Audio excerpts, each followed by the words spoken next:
Welcome to my YouTube channel. Dear viewers, आज की इस वीडियो में हम क्लास 8th सोशल साइंस का model paper, syllabus, marks distribution और पेपर पैटर्न डिस्कस करेंगे, जो कि समेटिव असेसमेंट 2024 मार्च के लिए रहने वाली है, सॉफ्ट जोन और हार्ड जोन दोनों के लिए। डियर व्यूअर्स, जैसा कि आप जानते ही हैं कि न्यू एजुकेशनल पॉलिसी के तहत जो T2 का एग्जाम हुआ करता था, उसके बजाय अब एग्जाम हुआ करेगा समेटिव असेसमेंट। होगा ये T2 की ही तरह, लेकिन इसमें जो मार्क्स हैं हर सब्जेक्ट में, वो आपको 50 मार्क्स का पेपर आएगा। सबसे पहले हम डिस्कस करते हैं सोशल साइंस में जो हिस्ट्री, सिविक्स और ज्योग्राफी है, कौन कौन से चैप्टर आपको एग्जाम में आएंगे और किस चैप्टर के कितने मार्क्स हैं। सबसे पहले ज्योग्राफी की बात करते हैं। ज्योग्राफी में चैप्टर 4 है एग्रीकल्चर, इसके 5 मार्क्स हैं। इंडस्ट्रीज के 4 मार्क्स हैं। ह्यूमन रिसोर्सेज के 4 मार्क्स हैं। Industries of Jammu Kashmir and Ladakh के 3 मार्क्स हैं। इसके बाद हिस्ट्री की बात करते हैं, तो हिस्ट्री में जो चैप्टर है when people rebel 1857 and after, इसके 4 marks. Women caste and reform के 4 मार्क्स।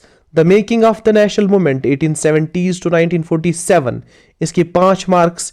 इंडिया आफ्टर इंडिपेंडेंस के 3 marks. Formation of erstwhile Jammu and Kashmir state and the Dogra role, इसके 2 मार्क्स हैं। ये हिस्ट्री के चैप्टर्स हो गए, किसके कितने मार्क्स हैं। और फिर बात करते हैं सिविक्स की, जिसका नाम है social and political life third.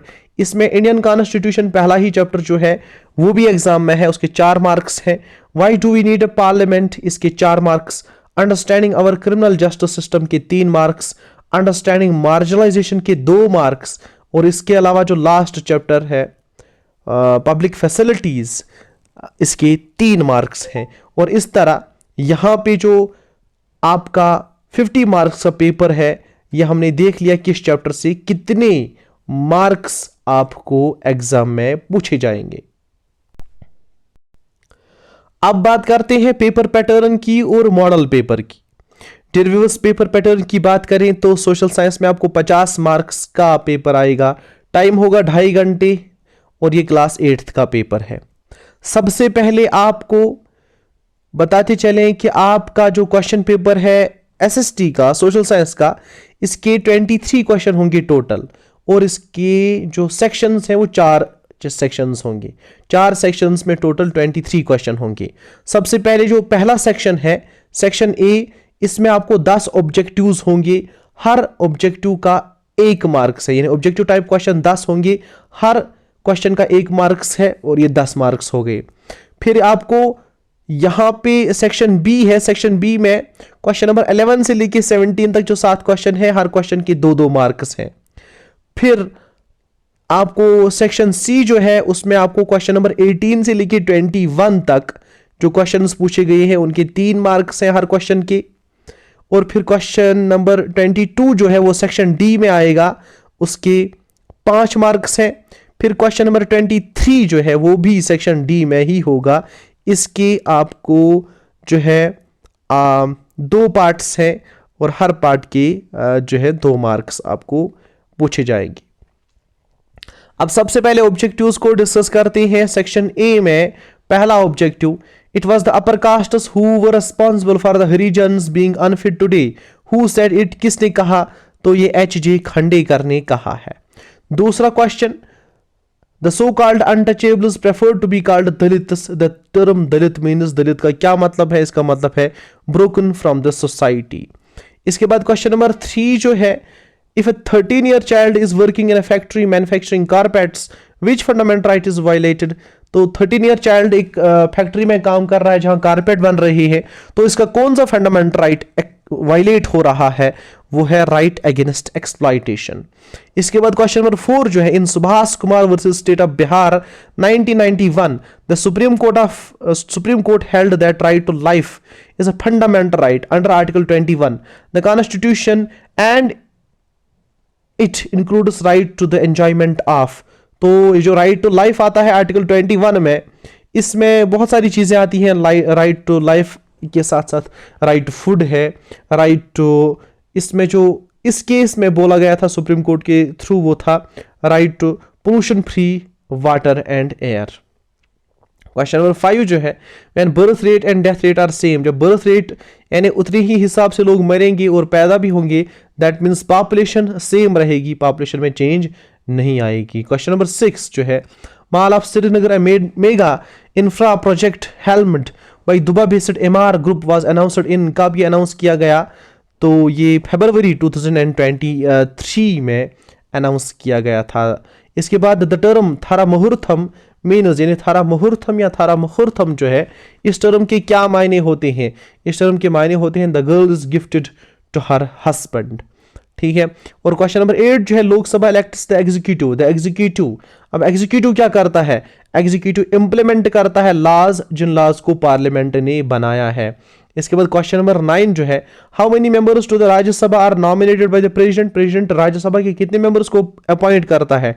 12 members को अपॉइंट करता है प्रेसिडेंट राज्यसभा के। ठीक है। इसके बाद मैच द फॉलोइंग, यहां पे हमको मैच करते हैं। म्यूटिनी क्या होता है?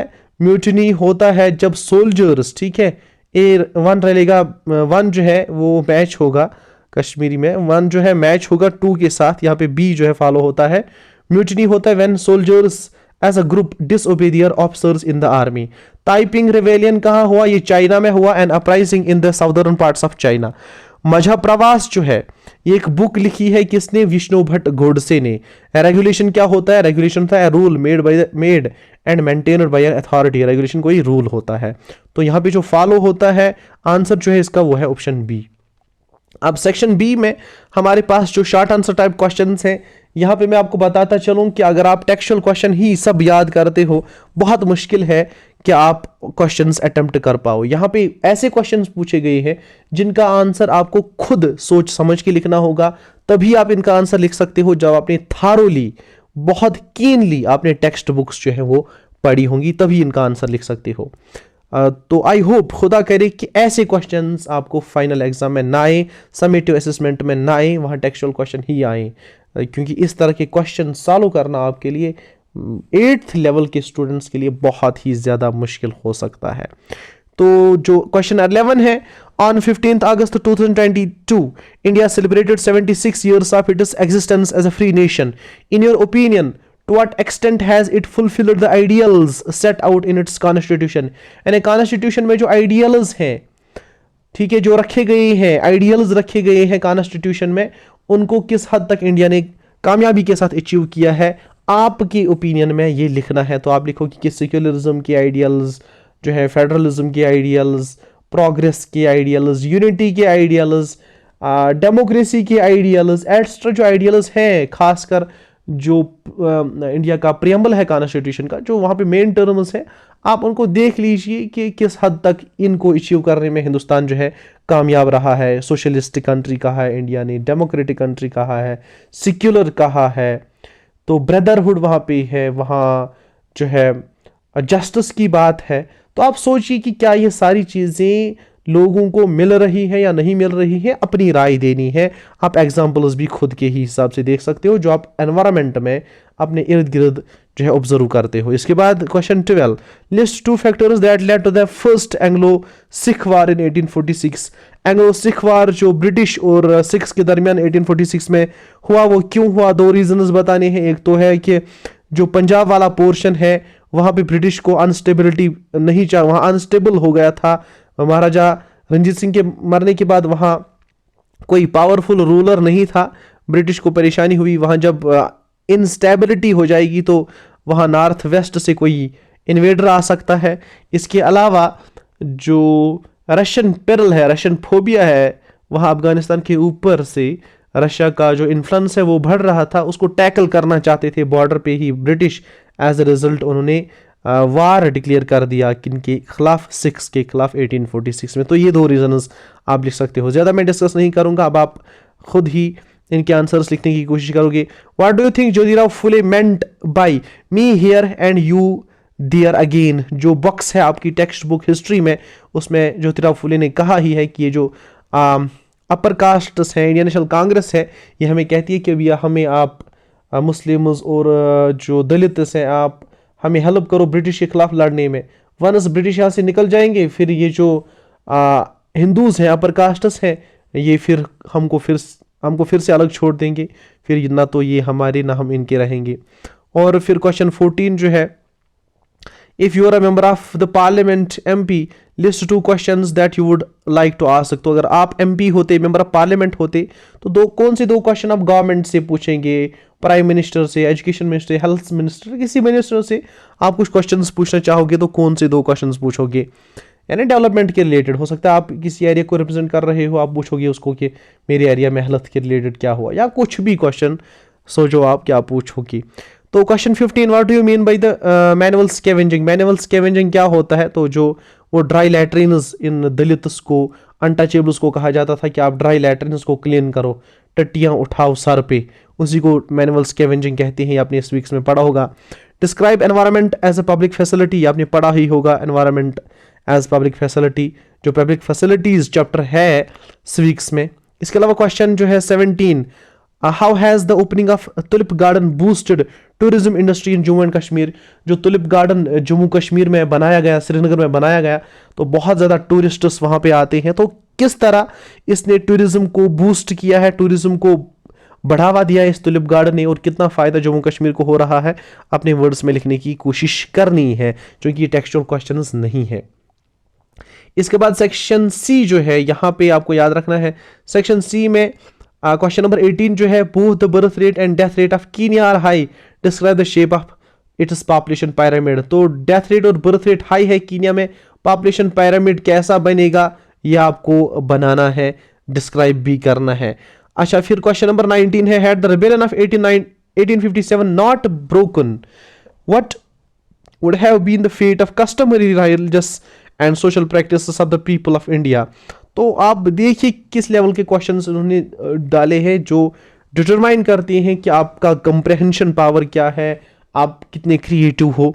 तो अगर रिबेलियन ऑफ 1857 ना होता तो हिंदुस्तान के जो रिलीजियस और सोशल प्रैक्टिसेस हैं उनका क्या होता? देखिए यहां पे आप समझिए, रिवोल्ट ऑफ 1857 से पहले ब्रिटिश इंडिया के कल्चर में, सोशल प्रैक्टिसेस में इंटरफियर करते थे। उन्होंने सती को एबॉलिश किया, उन्होंने विडो रिमैरेज एक्ट पास किया, उन्होंने जो है कन्वर्ट्स को, जो क्रिश्चियनिटी की तरफ कन्वर्ट होते हैं, उनको ये कहा कि अब आप इनहेरिट कर सकते हो पेरेंटल प्रॉपर्टी।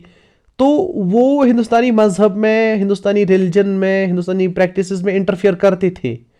अब जब ये रिवोल्ट हुआ तो उन्हें लगा भाई हमें हिंदुस्तान के जो रिलीजियस प्रैक्टिसेस है, समाज है, इनकी रीति रिवाज है, इसमें हमें इंटरफेयर करने की जरूरत नहीं है। अगर हम इंटरफेयर करेंगे तो ये बगावत करेंगे। ठीक है, यानी जब बगावत हुई फिर उन्हें हिंदुस्तान के रिलीजियस और कल्चरल और सोशल प्रैक्टिसेस में इंटरवीन नहीं किया। अब आपको लिखना है कि अगर रिबेलियन ही नहीं हुआ होता तो क्या होता? तो शायद ब्रिटिश हद से भी ज्यादा इंटरफेयर करते हिंदुस्तान के कल्चर और रिलीजियस प्रैक्टिसेस के साथ। ठीक है, और शायद उन्होंने हिंदुस्तान का वो जो समाज है, कल्चर है, वो सारा चेंज कर दिया होता। या क्या होता आप अपने हिसाब से लिख सकते हो, आपको क्या समझ आता है कि क्या होता। यहां पे question number 20, what are the fundamental rights, how are the fundamental rights different from directive principle state policy? पहला ही चैप्टर है तो वहां पे फंडामेंटल राइट्स डिफाइन करके हैं और थोड़ा सा डायरेक्टिव प्रिंसिपल स्टेट पॉलिसी के बारे में बोला गया है। अब आपको लिखना है डिफरेंस क्या है। भाई डिफरेंस ये है कि डायरेक्टिव प्रिंसिपल स्टेट पॉलिसी जो है ये जस्टिसेबल नहीं है। आप अगर ये गवर्नमेंट फॉलो नहीं करती है, इनके खिलाफ केस नहीं हो सकता। लेकिन जो फंडामेंटल राइट्स हैं, these are protected by constitution and guaranteed by the judiciary। अगर किसी का कोई फंडामेंटल राइट वायलेट होता है वो जाके कोर्ट में केस कर सकता है, कोर्ट से वो अपना फंडामेंटल राइट जो है वहां पे उसके लिए जो है अपील कर सकता है, उसको वो फंडामेंटल राइट मिल सकता है। और भी डिफरेंसेस हैं, ये बड़ी डिफरेंस है, ये आप याद रखोगे। इसके अलावा क्वेश्चन नंबर 21 जो है, what is the role of the police in investigating a crime? तो पुलिस का क्या रोल रहता है क्राइम को इन्वेस्टिगेट करने में? या आपने पढ़ा होगा, पुलिस सबसे पहले एफआईआर जो है वो रजिस्टर करती है। पुलिस जो है फिर जिस जगह पे ये क्राइम हुआ है वहां पे जाके एविडेंस कलेक्ट करती है, सबूत कलेक्ट करती है। वो जो गवाह होते हैं, जो विटनेस होते हैं, उनके बयान को रिकॉर्ड करती है। जो एक्यूज्ड होता है उसको अरेस्ट करती है। तो ये सारा काम पुलिस करती है। और फाइनल काम जो पुलिस का है वो है पुलिस डिटेन करके किसी बंदे को अपनी कस्टडी में रखती है और फाइनली 24 घंटे के अंदर अंदर चार्जशीट कोर्ट में दर्ज करती है। तो ये हो गया रोल किसका, पुलिस का क्राइम इन्वेस्टिगेशन में। अब सेक्शन डी जो है, सेक्शन डी में हमारा क्वेश्चन 22 और क्वेश्चन 23 दो क्वेश्चंस हैं। क्वेश्चन 22 जो है, list 5 practices that can boost the output of the crops grown in your own area.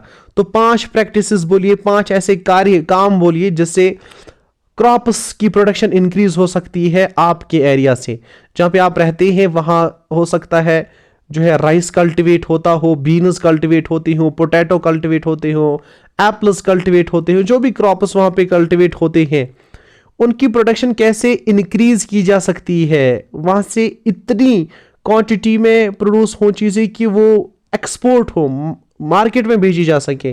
तो इस लेवल तक प्रोडक्शन को इंक्रीज करने के लिए आप अपने हिसाब से बोलो, अपने हिसाब से लिखना होता है, क्योंकि बच्चों में क्रिएटिविटी डेवलप कर रही है, मकसद यही है। तो बोलो कि क्या कौन से स्टेप्स उठाने चाहिए, ठीक है, ये आप सोच के लिखोगे। इसके अलावा क्वेश्चन 23 जो है मैप बेस्ड है, इसके भी आपको 5 मार्क्स है।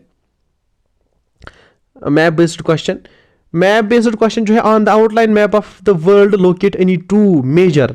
तो आपको क्या करना है, cotton textile producing regions, cotton textile producing region एक तो इंडिया में है, ठीक है, कॉटन टेक्सटाइल प्रोडक्शन इंडिया में होती है, जापान में होती है। अच्छा, ये हो गया। इसके अलावा iron ore producing areas, iron ore कहाँ प्रोड्यूस किया जाता है, इंडिया में प्रोड्यूस किया जाता है, ठीक है, यूएसए में प्रोड्यूस होता है, ये कुछ जर्मनी में प्रोड्यूस होता है। या आप मार्क कर सकते हो ये रीजन्स जहां पे आयरन ओर प्रोड्यूस होता है। मैप आपको इसी तरह होगा, वो अलग से होगा, एक शीट पे होगा क्वेश्चन पेपर में, फिर वो उस पे आप मार्क करके, जैसे आपको cotton textile manufacturing region locate करना है तो इंडिया में आप लिखोगे फॉर एग्जांपल अहमदाबाद, जैसे है यहाँ पे आपने मार्क किया और इसको लिखोगे अहमदाबाद, AHMEDABAD, अहमदाबाद लिखा। जो भी एरियाज आपने लोकेट किए उसको ऐसे मार्क करके फिर उसका नाम लिखना है, जर्मनी जैसे लिखा।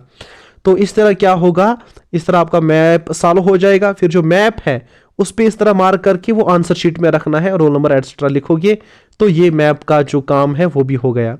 अब ब्लूप्रिंट क्या है क्वेश्चन पेपर का, यानी किस चैप्टर मतलब किस तरह के क्वेश्चन होंगे। ब्लूप्रिंट ये है जो आपको क्वेश्चंस हैं, क्वेश्चन टाइप क्या है, मल्टीपल चॉइस क्वेश्चन आपको कितने होंगे, किस तरह के होंगे, वो यहाँ पे दिया गया है, इसको आप देख लीजिए, इससे आपको समझ आ जाएगा। वीडियो पसंद आई तो वीडियो को लाइक कीजिए, कमेंट कीजिए, चैनल को सब्सक्राइब करना ना भूलिए और वीडियो को शेयर कीजिए बाकी फ्रेंड्स के साथ। Thanks for watching this video.